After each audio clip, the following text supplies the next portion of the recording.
Estás escuchando El Despertar, un podcast dedicado al estudio de la Biblia y enseñanzas para las mujeres y su diario vivir. ¿Qué tal, chicas? ¿Cómo están? Espero que se encuentren bien. Bueno, yo estoy ahorita en un lugar de España donde está lloviendo bastante. Gracias damos a Dios por esta lluvia. Y hoy iniciamos el estudio de Mateo y vamos a estar viendo las bienaventuranzas. Básicamente estaremos estudiando la primera bienaventuranza que nos habla en Mateo 5. Y bueno, primeramente vamos a orar dándole gracias a Dios por este tiempo, por esta rica lluvia y pidiéndole sobre todo que nos dé sabiduría para poder comprender su palabra. No, Dios, quiero darte las gracias por este tiempo, Señor, que estamos sacando y dedicando para poder conocer más de ti. Gracias porque a través de ellas nos hablas, Señor, y nos muestras lo que quieres, Señor, que aprendamos, Señor, y que pongamos por práctica. Te ruego, Señor, que tú bendigas a cada persona que escucha estos estudios y sobre todo, Señor, puedas hablarles a sus corazones, empezando con el mío, Señor. En tu nombre te lo ruego. Amén. Muy bien, el Sermón del Monte empieza con las bienaventuranzas, 8 declaraciones que comienzan con la palabra bienaventurado. Y estas palabras declaran un estado de bendición que ya existe.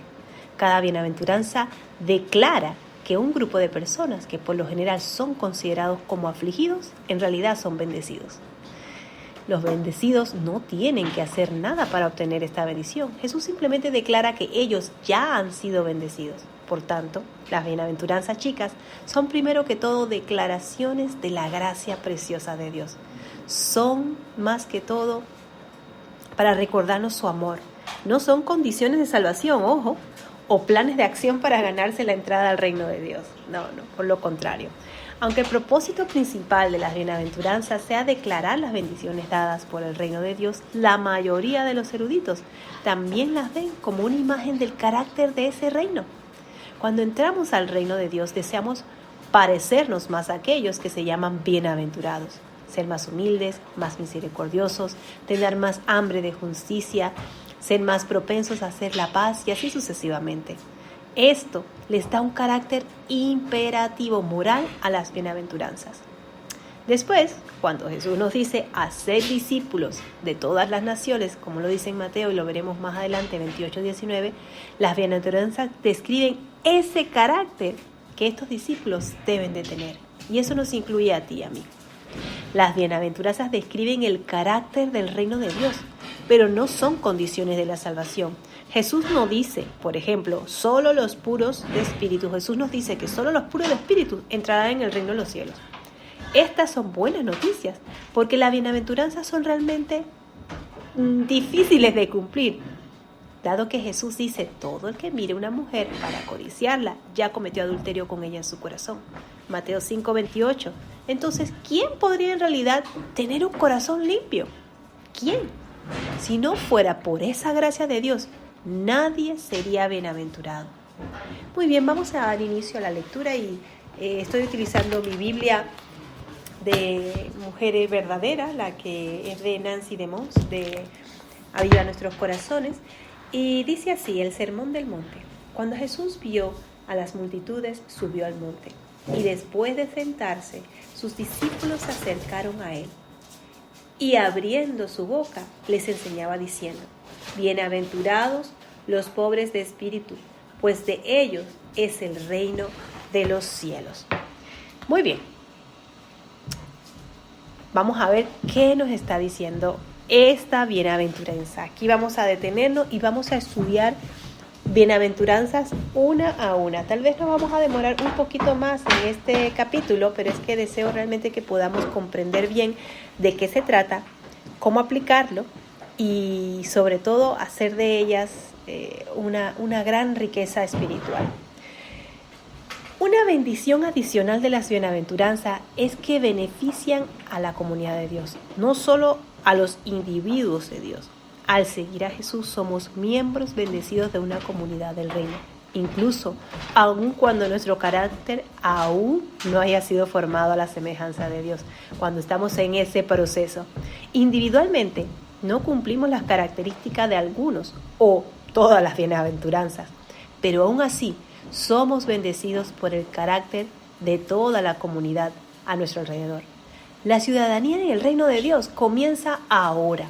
El carácter de la comunidad del reino será perfeccionado cuando Jesús regrese. Amén.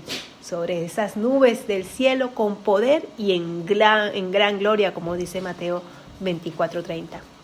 Al entender estas ideas, estamos listas para examinar el carácter específico de cada una de estas bienaventuranzas y analizar cómo se aplica, y las iremos viendo una por día, como les he mencionado, para mejor comprensión de la misma.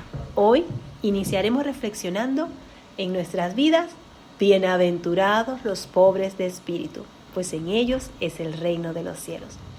Y la primera pregunta que salta es: ¿qué es pobre de espíritu? Haciendo yo un sondeo aquí de unos hermanos que nos acompañan, todos daban diferentes opiniones y versiones. Pero te pregunto a ti, ¿qué consideras que es pobre en espíritu? Pues los pobres de espíritu son aquellos que se sumergen a sí mismos en la gracia de Dios. Son quienes reconocen de forma personal su estado de bancarrota espiritual ante Dios. Por ejemplo, el recaudador de impuestos en el templo, golpeando su pecho diciendo: Dios, ten piedad de mí, pecador. Lucas 18:9 nos da esta imagen. Es una confesión honesta de que somos pecadores y plenamente carentes de las virtudes morales necesarias para agradar a Dios. Es lo opuesto a la arrogancia. En su forma más profunda, reconoce nuestra necesidad desesperada de Dios. Jesús está declarando que es una bendición reconocer nuestra necesidad de ser llenos de su gracia. Por lo tanto, al inicio del Sermón del Monte aprendemos que no tenemos los recursos espirituales en nosotros mismos para poner en práctica las enseñanzas de Jesús. No podemos cumplir el llamado de Dios en nuestra propia fuerza. Bienaventurados los que se dan cuenta de que están en bancarrota. Cuando reconocemos que tenemos una bancarrota espiritual, que dependemos total y enteramente de esa llenura de Dios, eso es tener un corazón o un espíritu dependiente o pobre, por decirlo así, los pobres de espíritu. Ellos saben que para alcanzar el propósito para el que fueron creados, o nosotros debemos de reconocer que para el propósito que fuimos creados, lo que debemos ser y hacer es necesitar esa ayuda de Dios. Gran parte del resto del sermón destruye una idea con la que hoy nos hemos engañado a nosotras mismas, que somos capaces de obtener un estado de bienaventuranza por nuestra propia cuenta. El sermón busca producir en nosotras una pobreza genuina de espíritu.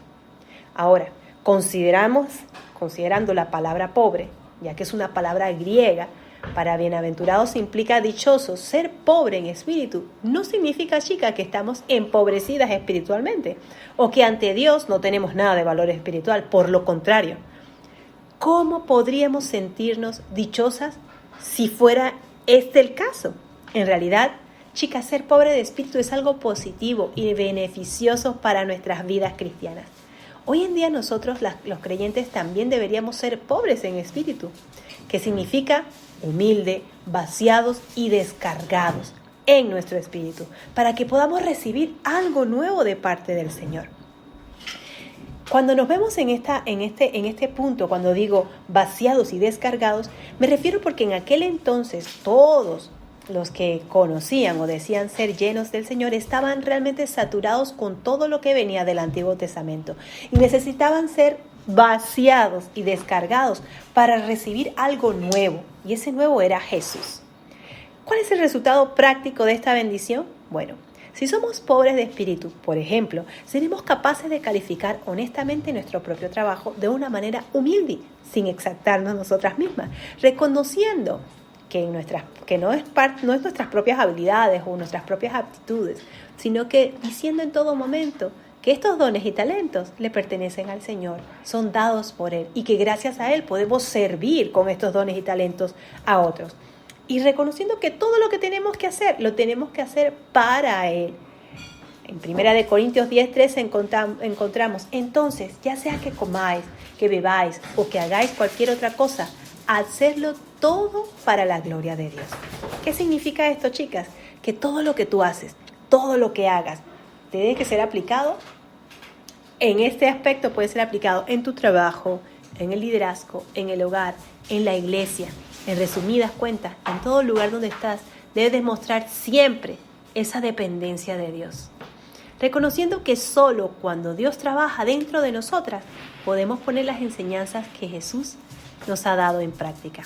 Por lo contrario, para este mundo caído, la pobreza de espíritu puede parecer un impedimento para el éxito y el avance, ya que hoy nos enseñan todo lo contrario. Hoy tenemos el egocentrismo, el yo sentado en el trono de nuestros corazones, dando a entender que el mundo entero, dando a entender al mundo entero que somos superiores. Si nada más vemos la publicidad que dan de Barbie, no sé si ustedes han visto, dice, tú puedes ser lo que tú quieras. Dando estos mensajes erróneos de que tú puedes, tú eres mejor que todos los demás, dando de que no dependemos de Dios. Y chicas, dependemos enteramente de Dios. Necesitamos tener ese pobre de espíritu donde nos dice, Señor, te necesitamos. Muy bien, en espíritu. Vamos a ver qué quiere decir en espíritu. Ahora necesitamos saber lo que se refiere espíritu en Mateo 5:3. El espíritu en este versículo es nuestro espíritu humano. Esta parte más profunda de nuestro ser, creada por Dios, la cual puede conectar y recibir a Dios en espíritu. Nuestro espíritu humano tiene la capacidad y la habilidad de captar las cosas espirituales. O sea, nuestro espíritu se conecta al del Señor. La palabra espíritu aquí no se refiere al espíritu de Dios, sino a nuestro espíritu humano, la parte más profunda de nuestro ser, el órgano con el cual tenemos contacto con Dios. O el órgano, bueno, eso, ¿no? La parte esa espiritual que nos conecta con Dios. Y conocemos también las cosas espirituales a través de eso. Recuerda que somos trino, cuerpo, alma y espíritu. Para comprender y poseer el reino de los cielos necesitamos ser pobres, desprendidos, descargadas de esta parte de nuestro ser. Esto implica que el reino de los cielos no es material, chicas, sino espiritual. Para que tengamos la bendición de aprender y poseer el reino de los cielos, el cual es espiritual, necesitamos ser descargadas en nuestro espíritu. Un ejemplo negativo del cual les puedo manifestar, o más bien mencionar, es el de los fariseos, como les mencionaba hace un rato. Quizás consideras el ejemplo negativo de los fariseos. En el Evangelio nos ayude a ser impresionados con el significado y la importancia de ser pobres de espíritu. Chicas, los escribas y los fariseos eran expertos en la ley de Dios y las cosas del Antiguo Testamento. Ellos se sabían eso de pe a pa.